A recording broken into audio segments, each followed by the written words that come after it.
Hey friends, welcome to this week's episode of The Higher Self. I've got my friend Dallas Michael Cyr here with us this week. He has promised us that this week's show was going to be a little bit different and that he's going to be sarcastic, funny, and his wonderful, jovial self. So that's right. We'll start with that. Dallas, say hello. What's up, y'all? How you doing, folks? Excited to be here. Yeah, I'm excited to have you here as well. And excited to go deep because right off the bat, when we started talking, you mentioned the word alignment. Mm-hmm. And I feel like a lot of people are out of alignment. Yeah. So we're going to park that for a moment. Okay. But real fast, just tell me some basics about who Dallas Michael Cyr is.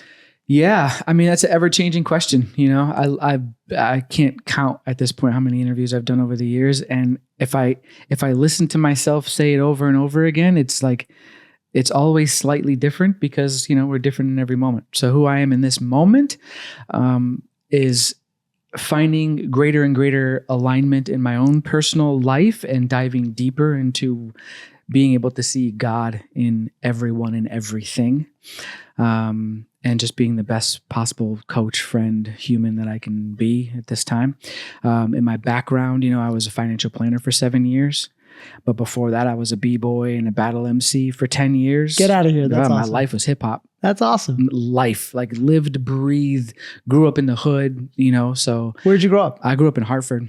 Oh, nice. Hartford, yeah. Okay. Capital of Connecticut. I always say, when I say Connecticut, everyone's like, yeah, you grew up at, yeah. Everyone thinks like Greenwich and Stanford and all that shit, which is beautiful. It's there. It exists. Right. But there's also like the dirty water, Waterbury and gun waving New Haven and hard hidden New Britain and the heartbeat Hartford where I grew up.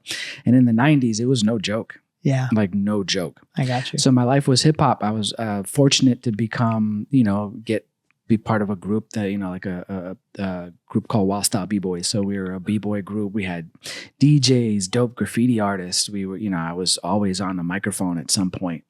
And that was just a great part of my life. But I had no direction, no drive, no real direction. And that didn't turn out to be at the time because there wasn't like this inherent drive in me to make this the thing.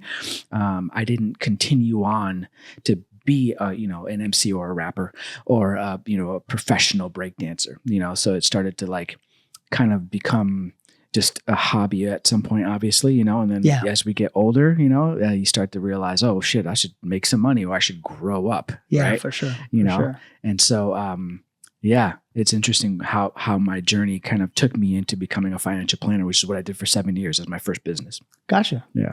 So I right off the back, I want to touch on something you said at the very beginning, which was, I've done, you know, hundreds or thousands of these interviews and I'm always changing. And I wanted to dig a little deeper in that because I feel the same. And I feel that I am a different man today than I was even literally 48 hours ago. Because there's a lesson once you're opened up to the journey of life and you're truly connected with God. There is a lesson and a fear that you have to face, an obstacle you have to overcome, a part of your personality that you have to let go of, some grief or some anger that you want to release from a person. And all of these things, they impact our energy. They impact our personality. They impact who we are. They impact what we do and don't do. They impact the results that we have in life. They impact our health. They impact the money that we make or don't make. And I bring this up because so many people are stuck being the same person they've always been for 30 to 40 years. Yeah. And Dallas, they take pride in it. For sure. Right? Yeah. You know, it's like I've been in my job for 40 years and I've done the same thing. And every Sunday I have my friends over and we watch the football game. Right. And, you know, I say this obviously like, you know, love everybody for where they are in their journey, but I want to dig in a little bit deeper to that. Like, what does it mean to you to constantly be on a journey of personal involvement? Yeah. I don't know any other way anymore. There was a time when I was that you were speaking of. And I believe in Western cultures, we become so, especially for men, right? We become so self-identified with what we do and everything is about what we do. And, it's easy to either never have a true connection or an understanding of who we be. And how important our beingness is and how that should drive our doingness. And we have it backwards. And so can I Please. So, in my early days, there was a teacher and an author by the name of Daryl Rutherford. Okay. And he wrote a book called Be the Change, right? And I learned very early on that we definitely do have it backwards, right? And so many people, we get caught up in what we do, right? What we do for a living, what we do. Yeah, and we're constantly doing. All the time. So that's why nobody has any peace, right? Right. And yet you just brought something up that I always talk about, which is like who you choose to be. That's the foundation. Because when you get that in alignment, that dictates what you do and don't do. 100%. And then that dictates what you have or don't have, right? So talk to me a little bit about Yeah, that'll bring us back to the alignment piece really well. That's right. But for me, there was a time when because I didn't have any specific like intention of who I was going to be, we have these, I think we celebrate and like idolize these people like Tiger Woods, who we see these like videos of him like putting golf at age 3, right? And then he becomes this golf legend, and we think like that's what it means to know your purpose or to have an identity.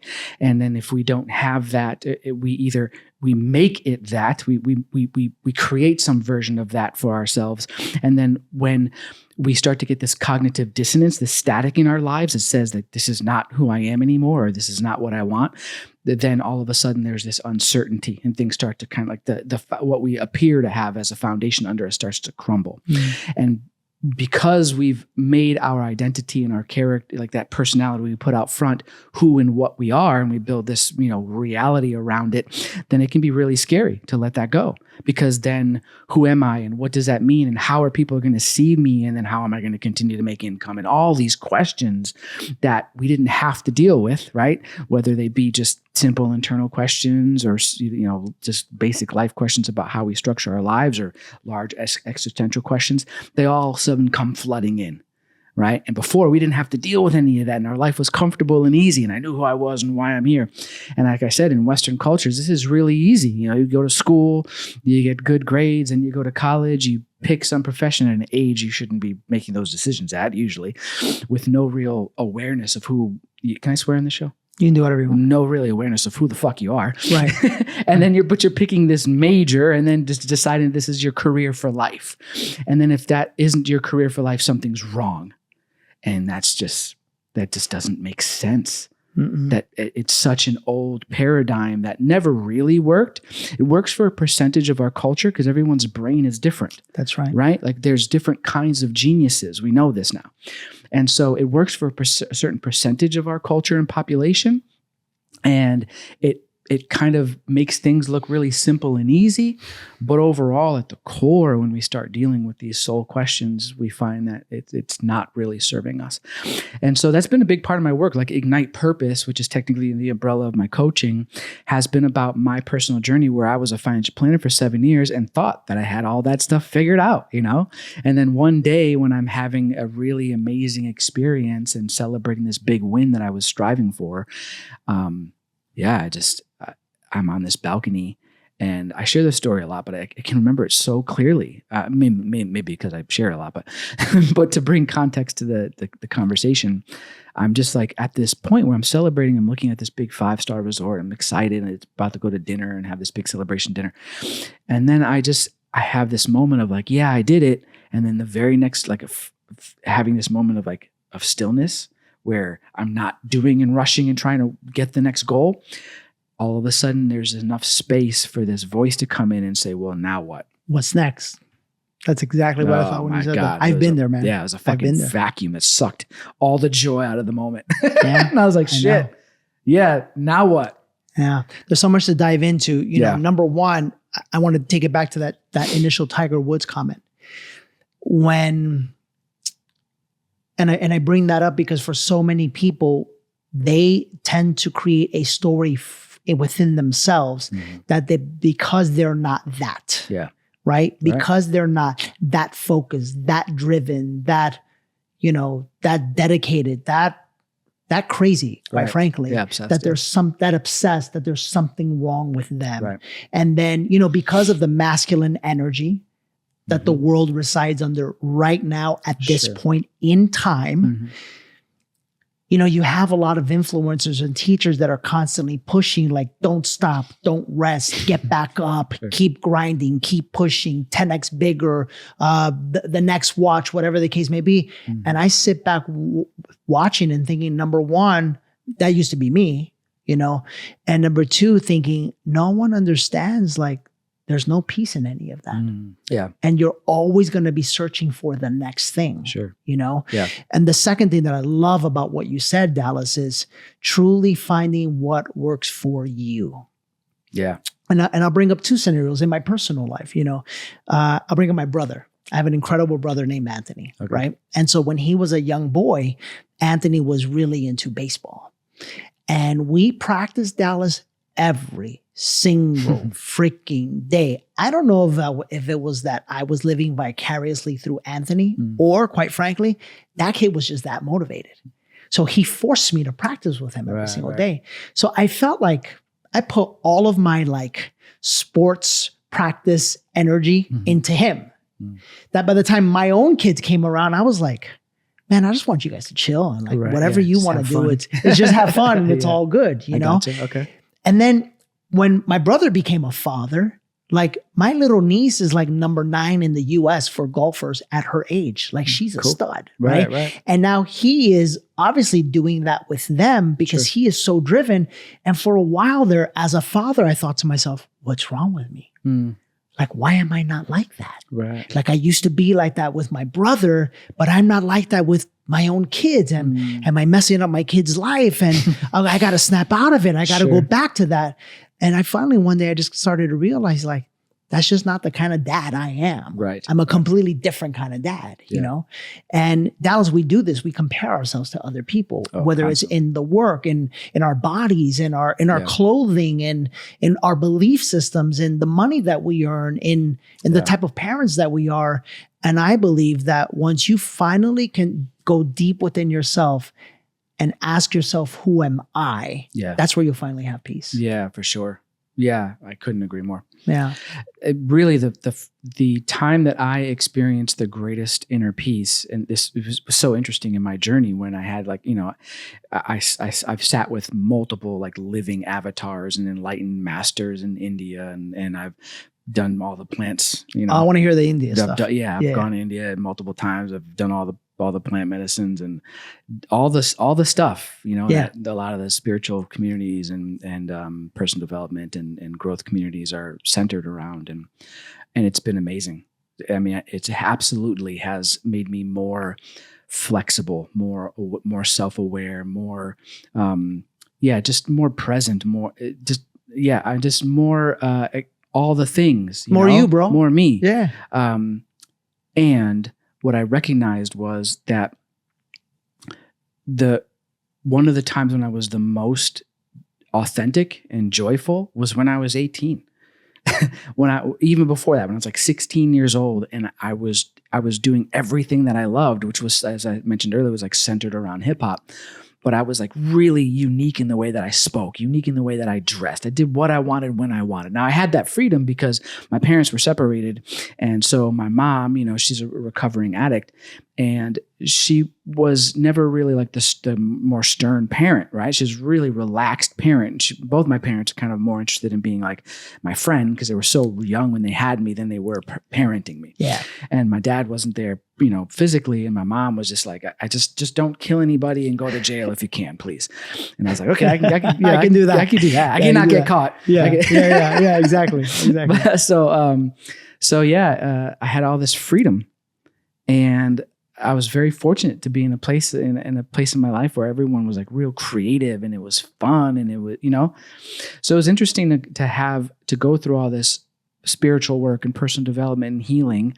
And then to find out at around the age of 35, 40, I look back and I'm like, shit, I had a lot of things figured out young that I wasn't even aware of that I get to bring back into my life. And that's where integration really comes in. Yeah. Right. The integration of my light and my dark, my masculine, my feminine, my, all the things that I've done that I deemed as failures at one point, which I know better now, but I had deemed them as not successes, and all the things that were successes have all fully integrated now at this place where I have peace, and such peace that whether I succeed in the inside of someone else's eyes or not, or whether someone likes me for the way that I'm being, or they're not comfortable. I don't give a fuck. Oh my God. The level of like unfuckwittability, that word. Unfuckwittable. It's just off the charts. Yeah. I love that. That's what inner peace is. To me, that is what true inner peace is. And that's what true spirituality is. Yeah, I think so. Yeah. It's like, it doesn't matter. It's like, it doesn't matter if you wear the garments. It doesn't matter if you have all the beads and the, you know what I'm saying? Yeah, like, totally. It doesn't matter if you're hugging a tree. It's like, we tend to do this in where we make everything mean something and we deep everything. For sure. Right? If you are spiritual, that means that you are like this, like this, like this. If you follow religion and you're a Catholic, that means that the only way that you can be spiritual if you wear the white thing around the collar and so forth and so on. And, and what I have found in my journey, and I was an altar boy. Okay. I was a Christian. I baptized people. I did it all. Right. I led altar calls. I did all of it. Okay. And you know what I found true spirituality really is finding and discovering myself, finding and discovering God within me, within you, within everyone else, for sure. And being truly at peace with who I am and how unique I am in this world, Amen. And that's part of my mission and my purpose, because I feel like when people find that it's like you're unstoppable and you're unfuckwithable. That's right. Yeah. I love that. I share very same philosophy. I've been listening to a lot of like Neville Goddard and Alan Watts lately, and both of them, like one of them is a Christian mystic from like the 20s and 40s. The other one is a philosopher. From if everyone knows Alan Watts. He's dope. He's dope. Yeah, but Neville is dope also, man. So, but they both come at God in a very similar way. More of what you were saying, like to me, God is, like the statement "I am." It's like it is everything. The mics we're talking into, you, me, it's just everything. That's right. And having that awareness to me allows God to be ever changing, and in a paradox where I can never actually experience all of what God is or creation consciousness energy is. It allows me to let go of the need to, and I can just be with the God that's here right now. That's right. Right. That's right. Versus I found, because I also had a similar journey with different religious philosophies, and I was a Christian for years. I grew up Catholic. All this very similar. And to me, I felt like the way that God was filtered through those experiences was very limiting. Very limited. Like it's got to have this one belief and these specific practices and this one person. And you had to go to this one place, and you had to listen to somebody else, and it was always one man. Yeah. Like it boggles my mind, that we are still wrapped up around that concept. Yeah. That it's a man when we're born from a man and a woman. Yeah.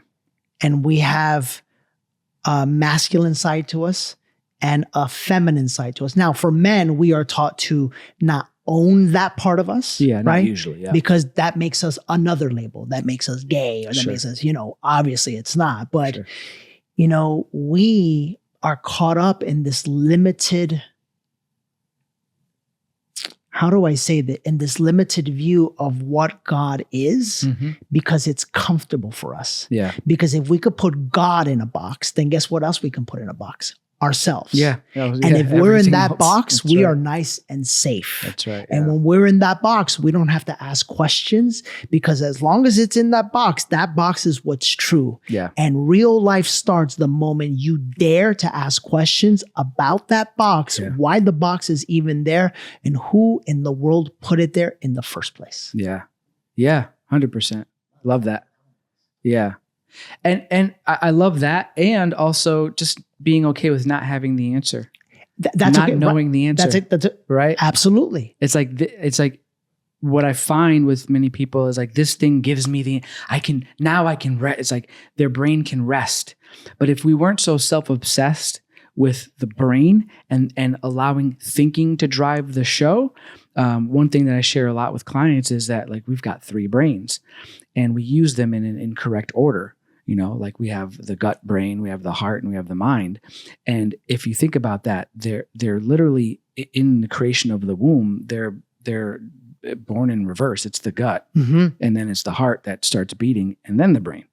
And so if we were to use it in that order, right? Like our intuitive nervous system. That's right. And really feel through the world, and then tune into our emotional base and feel our heart, and then get up to the mind. Oh my God. That takes us, that is alignment. The game is, that's it. It's over. That's This it. is just, yeah. That's it. And it doesn't mean you won't have some bumps and, some bumps along the way.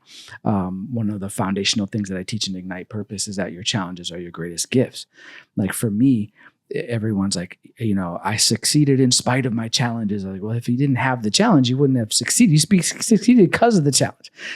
Like that's the whole fucking reason why you're here, is to go through that experience and to evolve you to be more of your true and higher self, and to bring you closer to unconditional love. And that's when you get to see the challenge as a gift. 100%. Dallas, and I know this, in the work that we do. I mean, I've been in some ceremonies, whether it's been mushrooms or ayahuasca. I've been in some ceremonies where, I remember one in particular, and if this young lady is listening, she knows exactly who she is. It gets me emotional thinking about it. I'm in New York, and I was leading a group of about 15 or 20 through a mushroom ceremony. And, at the end, there's that very special moment when they like take off the blindfold and their eyes are tearing up and they look at you and you smile and they smile. And it's this look of like, I get it. Right. Like, I finally get it. this That moment for me, priceless. Right. Priceless, that moment, right? Because it's seeing a human being be reborn into the reality of who they are. Well, this particular woman at the end, when we were integrating, she says, you know what? She says, and I know this is a delicate subject, but I feel led to just share it. She says, I was sexually abused, by someone that I confided in when I was a young girl, which this is a big issue for a lot of women. Oh my God. Yeah, it's like, millions. in all the work that I do, men too. men too. This is a big topic, right? And she says, and today was the first time, and she said it with a smile on her face. She said, I let it go. And not only did I let it go, I forgave him. And not only did I forgive him, I knew why he did it. I understand the pain he was living in. Yeah. And so my heart sent him love, and now I'm free. Bro, I started crying in that moment because it was like, that is it. You're no longer a prisoner. You're free. Victim done. Yeah. And I believe that's a big part of what we're waking up to in the world, like on a society level, man, where we're going through this experience of radical responsibility and leaving behind victimhood forever. And and interestingly enough, like when you look out at the world, it looks like a time when we're experiencing a lot of that, ironically. And I think it's because it's pushing us towards the point of being able to evolve and grow beyond that. It's basically, we're now in the root chakra of the planet, awakening up these like base things of our safety, our sovereignty, financial security, all being shaken up so that we can have these challenges, which are absolutely gifts. And I believe on a soul level that we co-created for a very specific reason. For sure. And so, like that, when you can learn to say thank you at that level, to even the people who we deemed have harmed us and done us wrong. Whew, I get same with you. I God know, bro. bumps. I just, It's incredible. So I'm glad that you're also here doing that work. So I want to hear from you. What is alignment? It's this moment, it's being present in this moment, and present meaning like truly self-aware. And I like to use the term omni-awareness, like to the best of your ability. Can I be present of, all the things that are happening in the background of this interview right now, as well as fully present with you, present to my own internal feelings and what's going on emotionally, and also discerning enough to know what is emotional and what is like a feeling of the moment and what is true beneath that, right? Because sometimes we can get driven by our feelings that actually are their reactions from past trauma, and they're not actually telling us what we should do, right? Like we get this places in like fear and confusion and doubt, and we think it's telling me, oh, it's not the right time, right? But really it's telling you, no, be present to what's happening right now. clear that shit Right. and fucking move through it is what it's actually Right. telling you. Right? Right. But we're like, no, I can feel it's not the right time, you know, especially in the spiritual communities. Right. So I think alignment is being able to do that, to be able to truly tune into the present moment and feel what is true and real for you in that moment. And what does it look like for a human being to have found alignment within themselves? Mhm. Whether that be, let's go one by one Yeah. financially. Yeah. It's not perfect. This is the other thing I think people get confused with. You know, financially, it means for me that like you're, you're present to how best you get to create value in the world, right? And you're doing it with joy, even if there's some rough days or some aspects that, you know, that you get to move and work through. Overall, you're really clear about the value that you're presenting and having a really enjoyable exchange for that value. So it's energetic so or financial. Yeah, it's so interesting you brought that up because that was my post today. Was it? Okay. Yeah, my post today was you have a unique gift Mhm. and your offering of that gift to the world is the value that you present to the world. And then there's an energy exchange for that, Yeah. you know?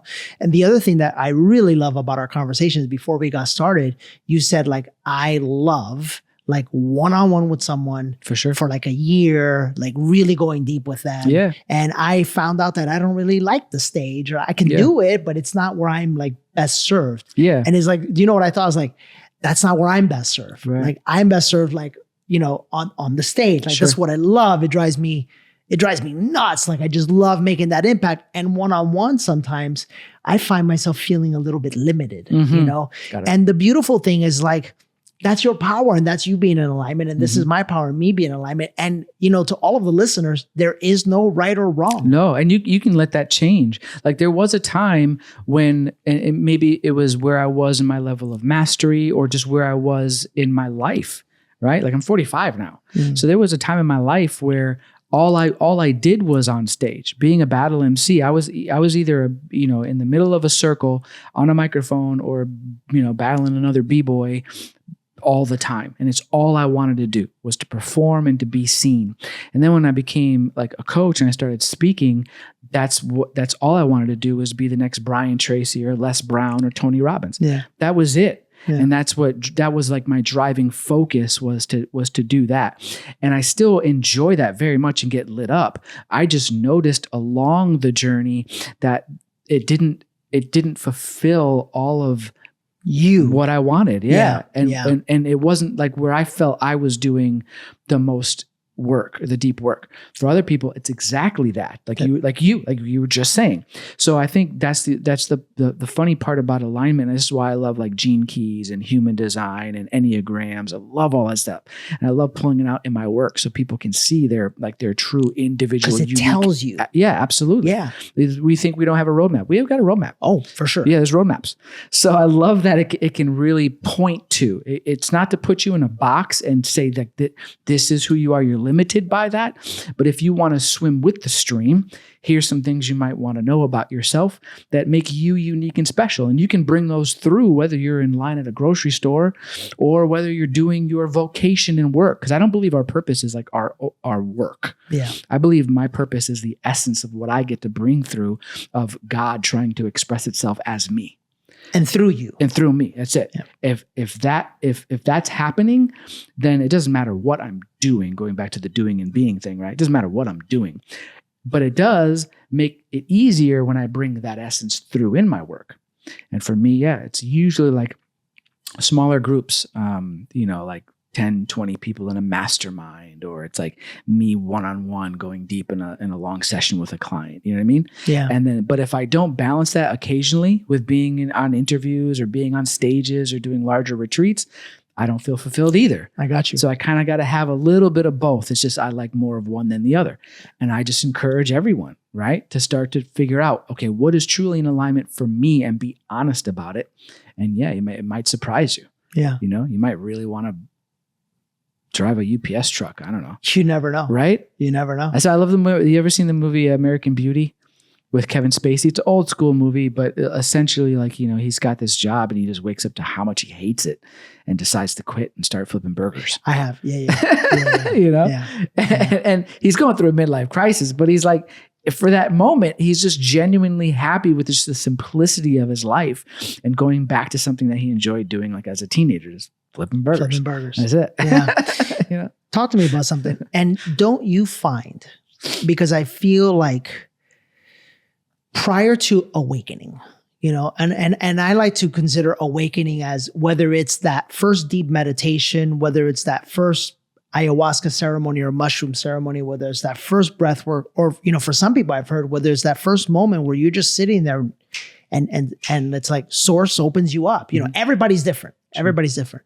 But for me, prior to awakening, it's like the doing was the thing. Mm-hmm. As much as I told myself, be, do, have. Right. And as much as, brother, I was a coach. I was on stage giving seminars talking about be, do, have, and you got to be. No, it was the doing. Right. It was the doing. That was the thing. And then once I started to awaken, it's like not only did I step into the being and truly being myself, right? Mm. Like my t-shirt wearing, no custom suit self. Yeah. That I find true happiness. Yeah. The only thing is that when you start truly being yourself, you start to ask yourself really tough questions. Yeah. Really tough questions. And I think this is why people are afraid to get out of that box. Like, many people know for me, one of the toughest questions was, am I happy in this relationship? Mm. And I knew the answer before I even asked the question. Right. The answer was, no, you never have been. Yeah. But then what are you going to do about it type of deal, right? The reason why I bring this up is for the following. Don't you find that when you're in your being and you're being your essence, that everything flows? Much easier for sure. Much easier for sure. Yeah. Yeah. We're constantly co-creating, so there's absolutely aspects of this life that are going to unfold outside of me and outside of my control. And that's one of my favorite things about being in alignment is I don't have the desire or need to control things as much or to pretend to control. Because we never truly control things. We might be in a relationship where we're thinking that we're controlling the relationship through our jealousy or even how much we're loving and doting on another person.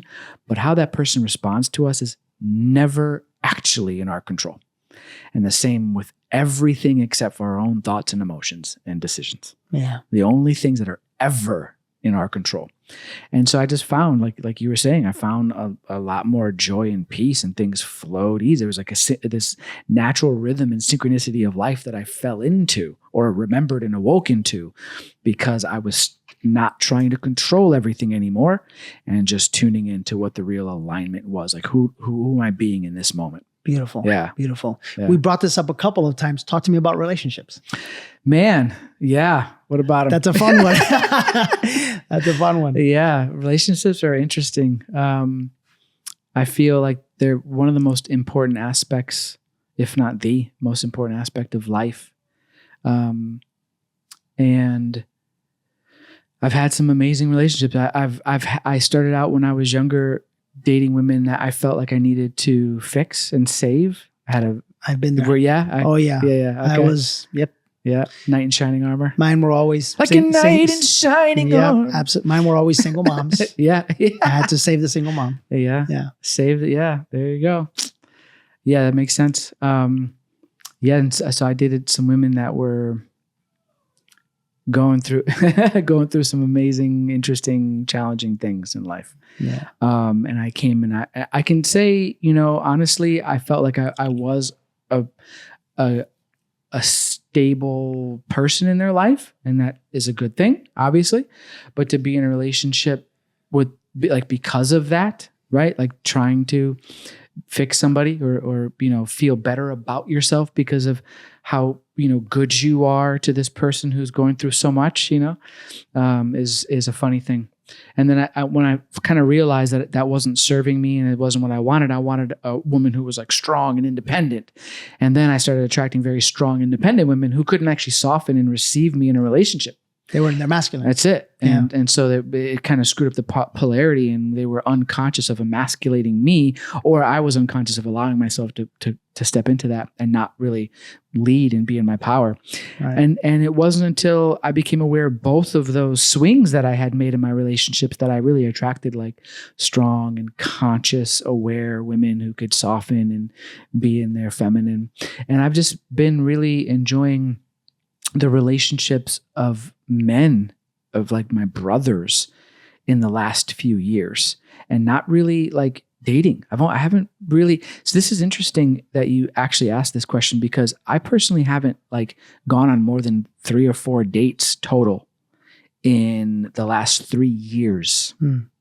I've been like, the term celibate doesn't even make sense to me personally, because I'm not like choosing not to have sex. I'm just like, if someone comes along and I feel like that is my partner, like, I don't know if there anymore. I used to like really hang up on the idea of twin flames and soulmates and all that.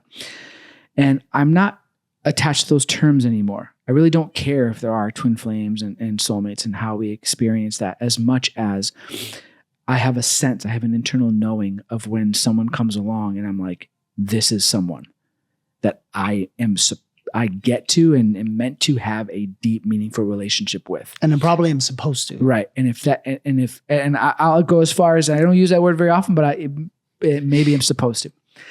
And so until I really sense that and have a feeling, I don't even bother. It's so funny you bring that up. You know, because I'm happy with the relationship with me, by the way. That's it. That's it. I'm so busy dating me and being with God and just all the people that show up in my life. That's it, Dallas. Yeah.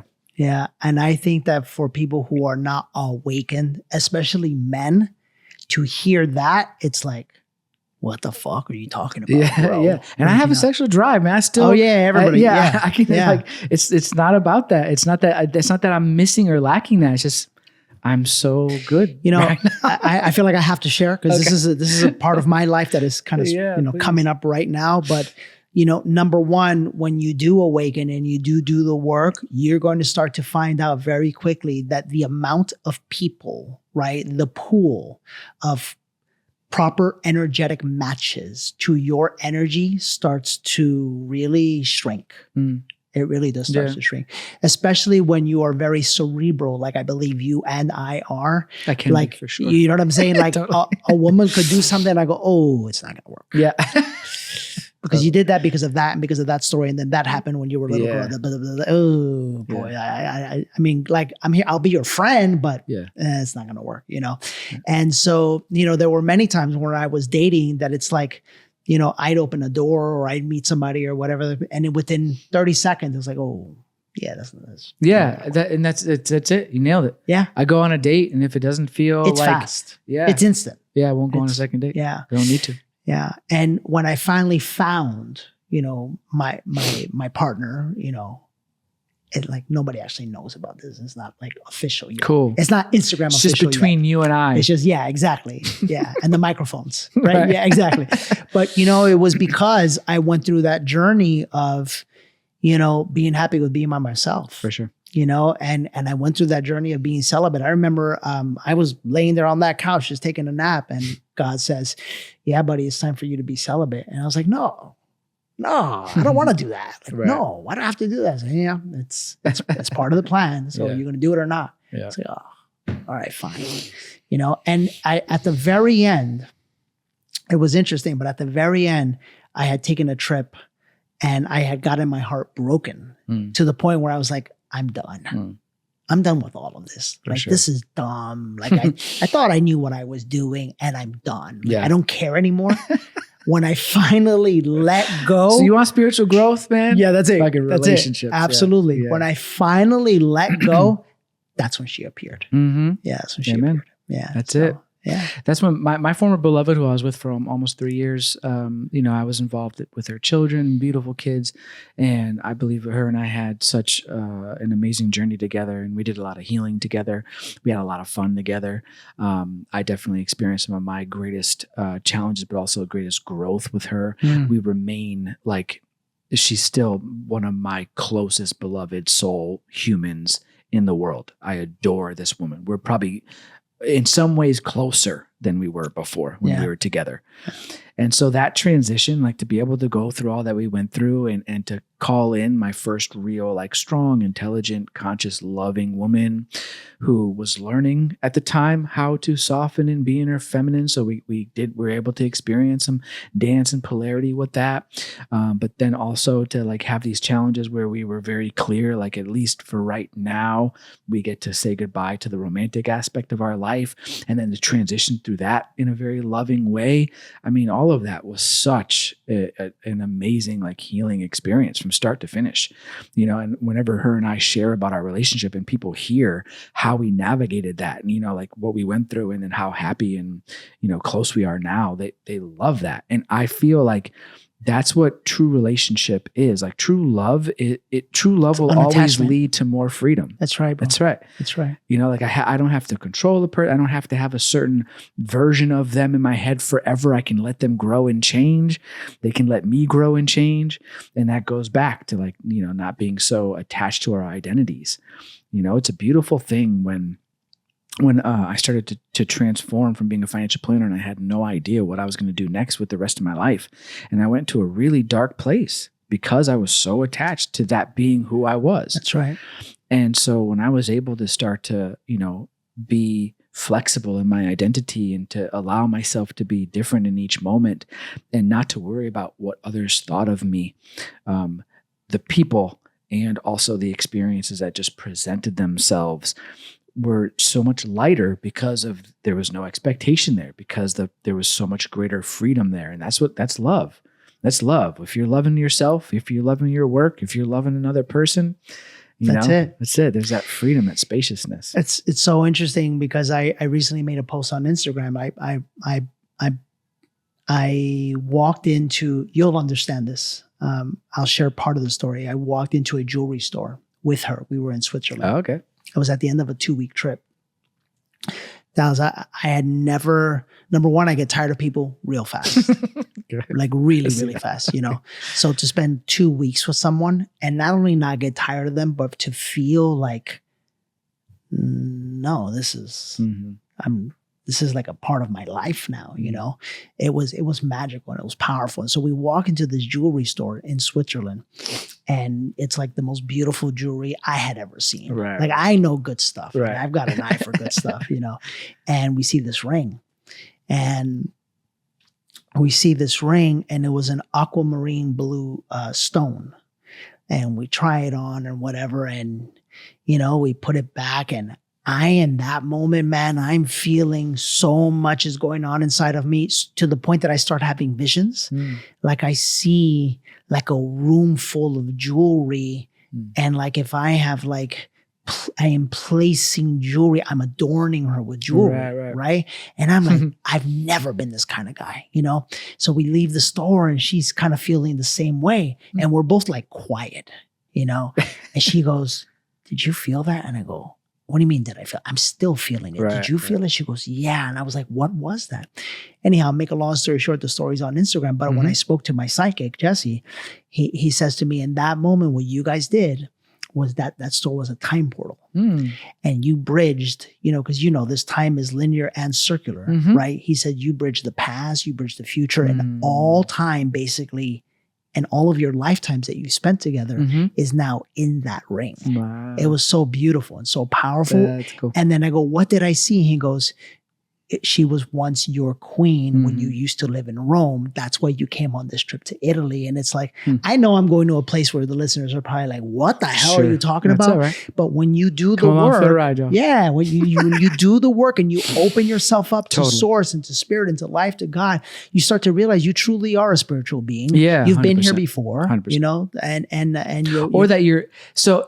it's tricky about the past life thing because I'm with you fully. Yeah. And the idea that all of infinity is happening at one point in time and that there is only the present moment and that time just continues to collapse on itself and it's not linear, it's both linear and circular. If the paradox is one, like pretending we even understand what the fuck we're saying. Yeah. Right. Like literally like we get it. And I'm humble enough to know that on some level, that's words I just said. Yeah. Right. Yeah. And then I'm still growing into and understanding, and it'll probably happen after I leave this human form. For sure. And with that idea in mind, every version of me that has ever and will ever existed exists in this moment. So is it a past life, right? Yeah. Or is it the fact that that version of me also exists at this moment and is playing out currently? For sure. I'm just tapping into it. For sure. It's both and in my experience so far, because I've seen so many different philosophies that they kind of come together in a similar way, like where they meet. I'm like, oh, when two very profound, multi-thousand year philosophies kind of meet at a point, I'm like, that's probably the closest that we're going to get at this point anyway. It's probably some juxtaposition of the two together. I'm sharing this because when I was with my partner, similar thing. There was a moment when her and I are having a fight, and she's hurting really, really bad. And a lot of men will do this in a relationship with their partner, like, especially when they're women. It's like, oh, women are so emotional, and she's freaking out. I'm like, what's the big deal? You don't want to ever do that with a woman, right? You want to be very respectful and honoring of whatever they're experiencing, even if to you it's not a big deal. And with that being said, context given, she's on the floor, and I'm just standing over her talking to her because she's like really in pain and really sad, like hurt. Like hurt, like I just cheated on her and murdered her mother at the same time. And I'm like, something is off here. This really isn't that big of a deal. What the fuck is happening? This is a very strong, intelligent, like one of the top coaches in the world. What is going on? I'm not hurting you. But it was like I was standing over her and killing her. So bringing this to full circle. Yeah. Is because I work with Jesse also, by the way. That's funny. I love him. But not to get too sidetracked. We were working with someone else at the time, our friends Sandra and Daniel. And they shared with us how we had multiple lives. One of them where I was this big, like real kind of like deformed ogre, and I was in love with her, and I kidnapped her so I could have her because I knew she wouldn't want me in any other way. It's kind of like this Beauty and the Beast scenario. And then another time when we were both Egyptian emperor and empresses, but of different places, and we wanted to merge our kingdoms, but because of our families, it was kind of like this Romeo and Juliet thing. We couldn't. What we had to do was one of us had to kill the other, even though we were actually in love with one another. And so because we had either, kidnapped and raped and tortured, or because we had murdered each other for each other's kingdoms over and over again, these traumas were playing. It came up. That's the level of what she was experiencing. Powerful. Yeah. So it is interesting when you go into deeper conscious relationships to even have this level of conversation. Oh. It's like, come on, how many people can you actually go there with, right? Right. and then what I noticed is like the beautiful thing is like a lot of the heavy work, the heavy lifting you do in the early stages of the relationship. The honeymoon phase comes like after, because you want so badly to be open and raw and vulnerable and authentic, and we get to balance that with still being relatable and in a relationship.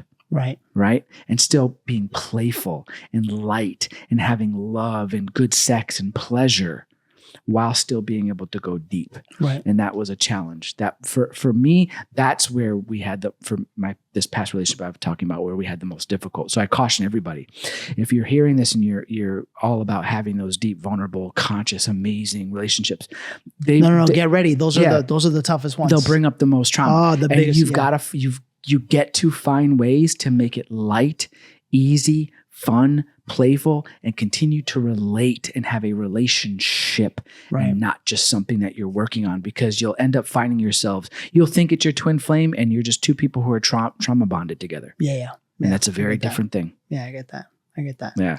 So before we wrap up, I want to hear something here. You've mentioned the plant medicine, and like practically everybody I'm going to have on the show has done plant medicine. So I'm going to park that one. That's fine. But what you did bring up that is new is your experiences in India. Yeah. Greatest experience, greatest story. What was it? Yeah. It was funny enough, this former partner I was with, she was there at the time. There's a person, we'll just say person. It's Man, it's really hard to explain these things in human terms, to be quite honest with you.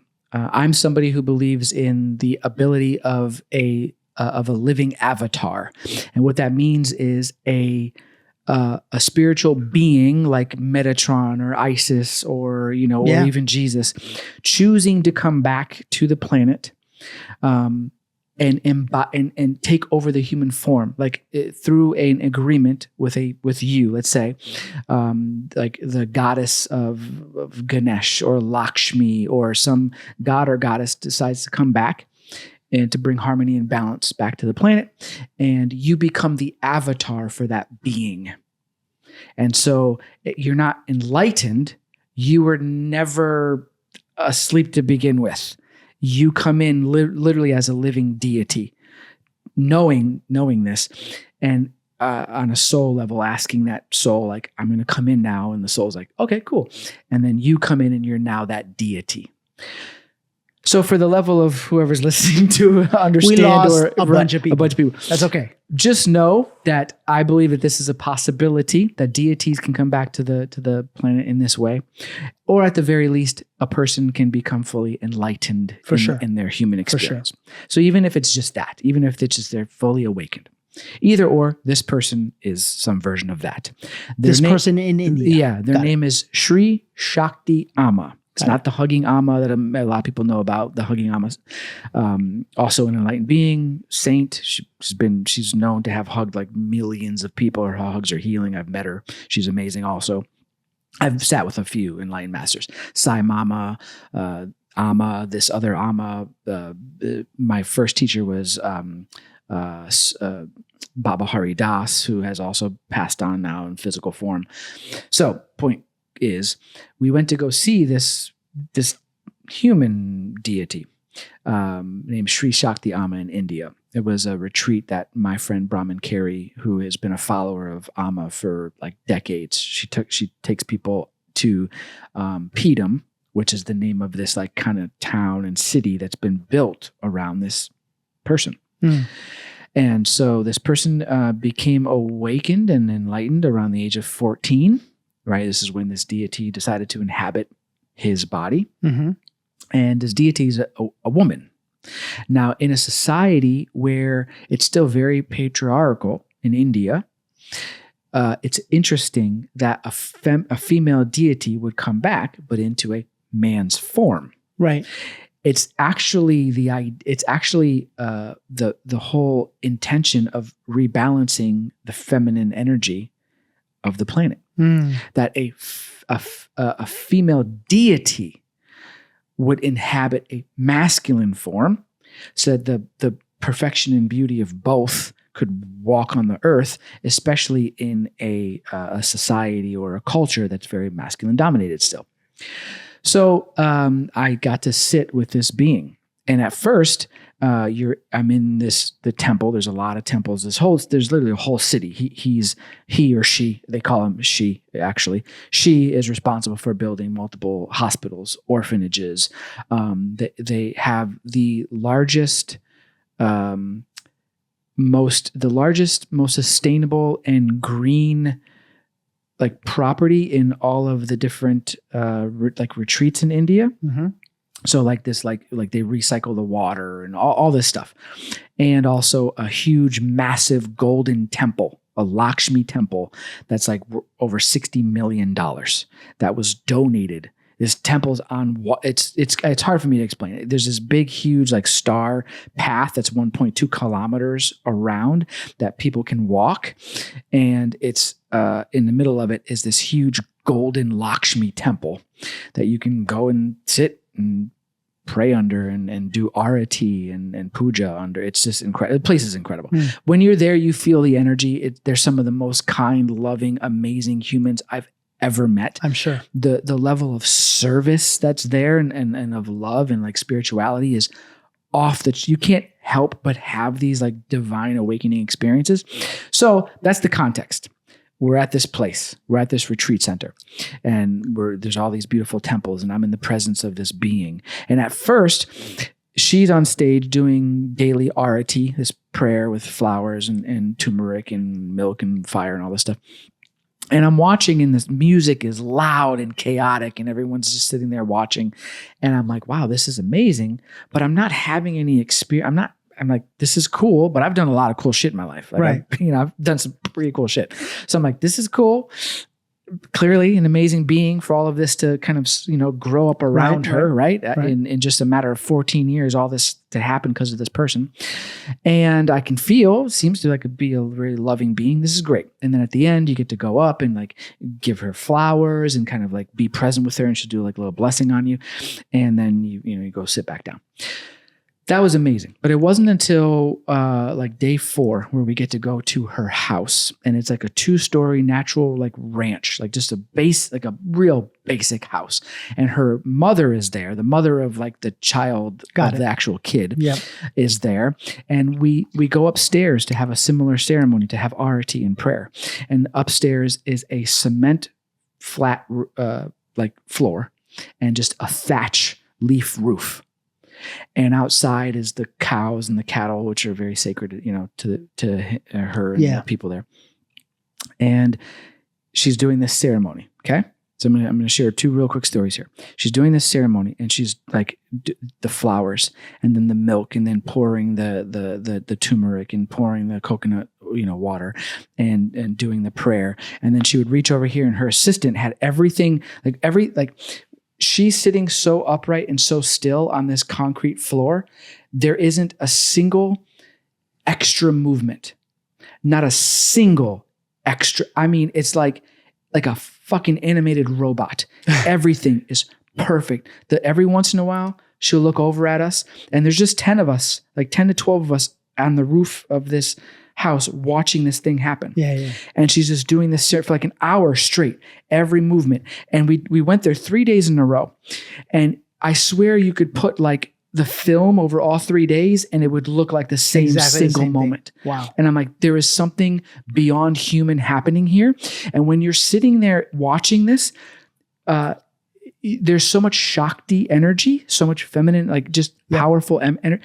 You start leaving your body. People are just nodding off, and it's you're almost in a trance. I gotta go. The energy is so intense. You're just you're trying to be present, and you're just being blasted out of your friggin' body. Right. It's that was when at that moment I was like, I get it now. Yeah. Now I get it. Yeah. This is not just a normal being I'm in the presence of. I can feel the level of consciousness and the level of love, and what the ceremony this person's doing, and how they're literally doing it for the balance of the fucking planet. Yeah. Right. That's the level of intention. Powerful. That's powerful. And you can sense it.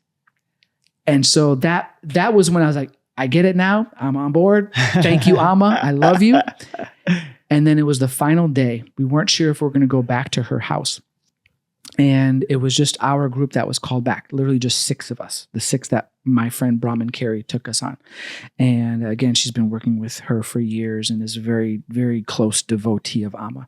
So we got called back last minute, literally a couple hours before we're supposed to get in a shuttle to drive back to, catch the plane.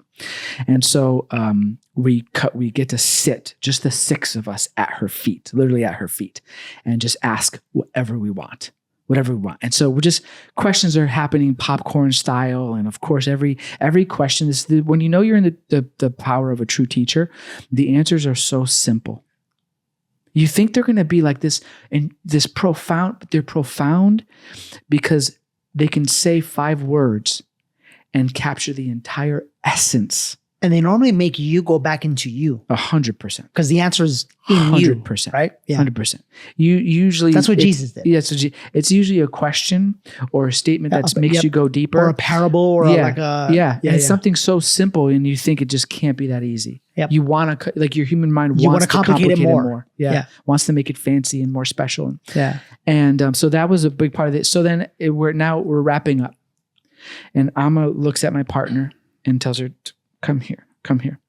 And so my partner goes over and sits inches from her.